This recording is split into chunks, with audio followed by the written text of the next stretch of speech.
Does non-duality exist? Is it true? I had 2 inquiries by email from the same person rephrasing his inquiry about non-duality.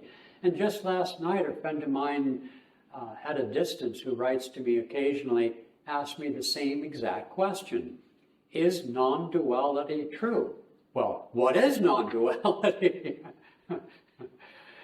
Well, in the ancient tradition of metaphysics, but specifically in the Vedanta teachings of India, and particularly well known by the great reformer of Hinduism in the 10th century AD, Swami Shankara, who became the first Shankaracharya, the Adi Shankaracharya. Swami Shankara was very much a non-dualist, in some ways extremely so. Buddhism generally affirms non-duality. So what are we talking about? What is this non-duality? Well, let's start with what we do experience. But let me first also mention what this fellow, his name is Victor, he's in the United States actually. He writes 2 different inquiries. He says, if Kriya Yoga believes in non-duality, how would you explain Paramahansa Yogananda's writing about his guru appearing to him in flesh and blood after he died and describing the astral world where he was living? Then he wrote another time the same question. He says, how does one reconcile non-duality with this appearance of the guru in a Bombay hotel, as he wrote about it, Autobiography of a Yogi? Well, my written response to that, which I'll quote, because when you get into the subject, it's such a head trip, and it isn't for everybody. I'm not even sure it's for me, but I do enjoy the head trip. I said, dear Victor, the existence of duality or non-duality is not dependent on your belief, okay? And besides, what you and I experience is definitely dual, because you're Victor, I'm Hriman, right? I mean, that's a chair and this is a table.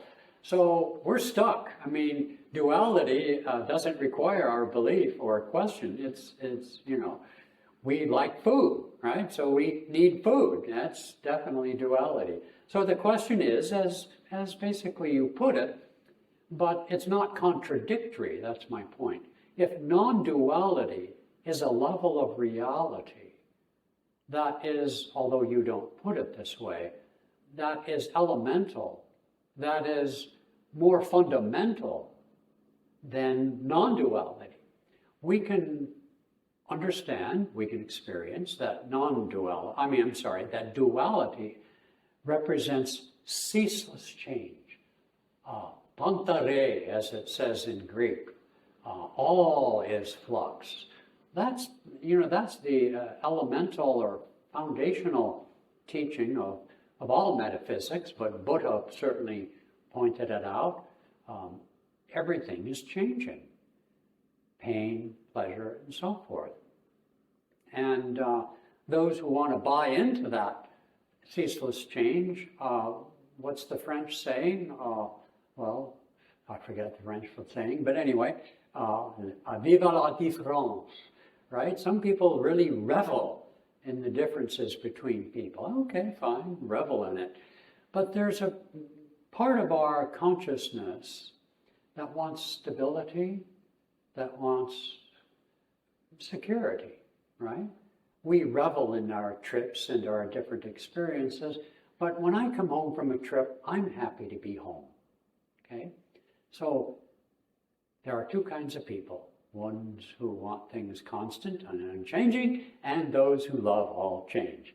So that philosophy is the coexistence of non-duality and duality. That's one of the philosophies or modifications of the non-dual philosophy, which is it's a both and. And there's a lot of adherence to that. But Swami Shankara, the absolute, the strict non-dual philosophy says that all that is flux is unreal. simply for the fact that it changes. The only real is that which does not change.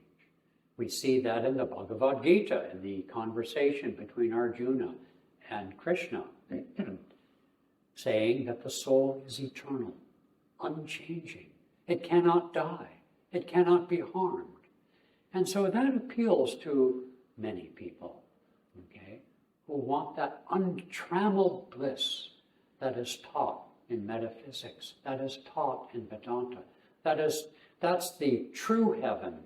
Now, the heaven of Christians and Muslims, and of at least some Jews, is a heaven where the change continues, but it's all good. Well, I don't know how change can be all good without some contrast, but that's too philosophical even for me. In any case, the non-dual heaven is untrammeled, ever new bliss, okay? And so it's that primordial substrata of consciousness. Now, if you get into the great debate about consciousness, which I do follow, I find it quite interesting, between the, is it epiphenomenological, or is it, can consciousness exist outside the brain? Well, that's another whole field. But non-duality is not a conflict with duality, at least in its own philosophical setting. It's simply that it's invisible, it underlies, and it's always there, and you can seek it through different yoga techniques and various things.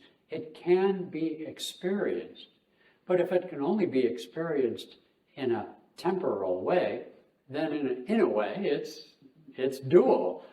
But the great rishis and saints have taught that the existence of a permanent state of consciousness, a state more satisfying than anything in duality, is a reality. And Brahma is the underlying reality of all change. And in fact, in the great teachings of India, it is said that the entire material universe, including its invisible components of energies, are withdrawn back into the spirit after great epochs, billions and billions of years, and it rests there for billions of years, although resting in there time has no meaning anyway, but then it is cast back out from the spirit. So it is taught, but it is not a contradiction to the experience of duality. I hope this helps in some way. All right.